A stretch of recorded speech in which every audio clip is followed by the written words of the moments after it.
On September the 13th, 2021, Caitlin Jones was laying topless, sunbathing at Black's Beach in Queensland when a teenage boy approached her and repeatedly stabbed her in the head, neck and body. That teenage boy, who is now 16 years old, has been sentenced to a mere 7 years in jail. In addition to that, with time already served, he could be released in less than 2 years. Queensland authorities, that is shameful. The teenage boy's name is being withheld for legal reasons. We must protect the poor little murderers, but we are told that he was obsessed with beheading videos and hardcore pornography. We're told that he hunted potential victims and he sometimes waited in toilet stalls for women. This is a sick individual, and he might be back on the streets in less than 2 years. Well, good luck, residents of Queensland. Why has he been given such a weak sentence? Well, perhaps partially because thankfully Caitlin survived. She was rushed to hospital with life-threatening injuries and thankfully she was saved. Caitlin was covered in multiple stab wounds, but amazingly the knife had bounced off of her chest bones, which saved her life. Thankfully, we're told that Caitlin has physically recovered at this point and she's set to marry her fiance, and of course we wish her the best. We're told a little bit about the boy concerned. He's pleaded guilty to 1 count of attempted murder. He said that he believed that Caitlin would have died from the attack. Thankfully, she didn't. The boy admitted to police that he was sexually attracted to Caitlin and he became physically aroused when he thought about killing somebody. He enjoyed watching videos of people being killed and beheaded. He used illegal drugs. He idolized serial killers such as Ted Bundy, and he admitted to police that he frequently hunted potential victims in the North Mackay area where he lived. On one occasion, he waited in a public toilet block for a random victim to walk in. He previously followed a woman. He was planning on stabbing that woman, but unfortunately, Caitlin became his target when she was sunbathing, topless, on a beach, which allows that. We're told that the boy ran from the scene and later handed himself into police, and we're also told that the boy had been sexually aided, YouTube doesn't like me using the full term, sexually aided by his stepmother, and that he was also diagnosed with autism spectrum disorder and he had borderline intellectual functioning. So clearly something wrong with his brain. Fascinated by murder, fascinated by beheadings, a premeditated attempted murderer, yet sentenced to only 7 years with the potential to be released in less than 2 years. Again, the blessing here is that Caitlin has fully recovered, is about to get married, so congratulations. It seems that she's moved on from this dreadful situation, which is great. But she deserves justice, society deserves justice, the local community deserves justice, and a 7-year sentence just is not enough. This boy needs to be locked up for a very long time. In my opinion, who am I? No one in particular. I'm not a psychological expert or anything like that, but clearly the boy is demented. That's the word I'm going to use. The psychologists themselves have used the terms autism spectrum disorder and borderline intellectual functioning. Whatever terms we're going to use, he gets sexually aroused at the thought of stabbing women. This is not someone that you want on the streets. Is he going to attack again? Well, if he's given the chance to attack again, I would imagine that there's a risk of that happening at some point. Maybe not for several years, maybe not for decades. But if you leave a fucking weirdo on the streets, someone who's clearly deranged, clearly has severe mental issues, psychotic, psychopathic tendencies, fantasies, who's willing to go out there and enact them, hunt women, hide in toilet blocks, waiting for a victim. Not just on the one occasion. Seemingly he's just attacked the one person, but he came very close to attacking others. I don't know why Queensland just wouldn't lock him away for the rest of his life. Why not just do that? What do you owe this scumbag? Oh, he was only a teenager, give him a pass. No, fuck that. He tried to kill someone. He's clearly demented. Just lock him up. I should mention that a construction worker, his name Gavin Odgaard, did rescue Caitlin. So Caitlin ran up the sand dunes. She was covered in blood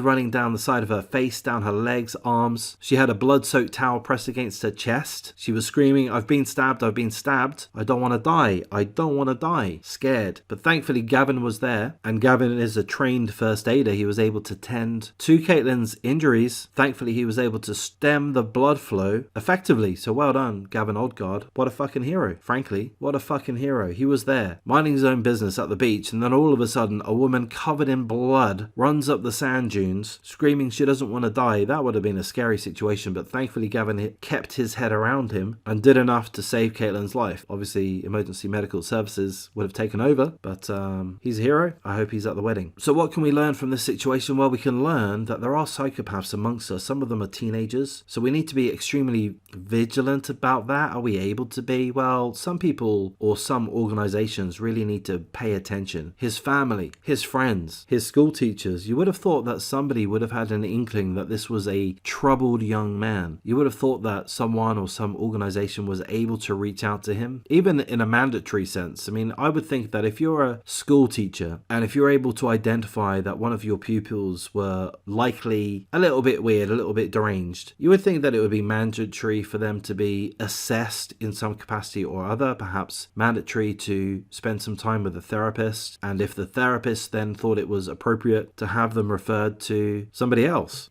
for everybody's sake. But that hasn't happened here, seemingly. The boy was left alone to develop, indulge, and ultimately exorcise his sick fantasies. It's such a shame. I just feel that perhaps something could have been done to have prevented this situation, but perhaps not. Perhaps I'm being completely naive. But that's all I have to say at this point, so I'm going to wrap things up. If you appreciate the coverage, please do like, comment, subscribe, share the video as you see fit. If you're in a position to consider joining my memberships, please do. Perhaps you're able to drop a super thanks. If so, that would be great, but it's perfectly fine if you're not able to. I'll thank you for your time and take care.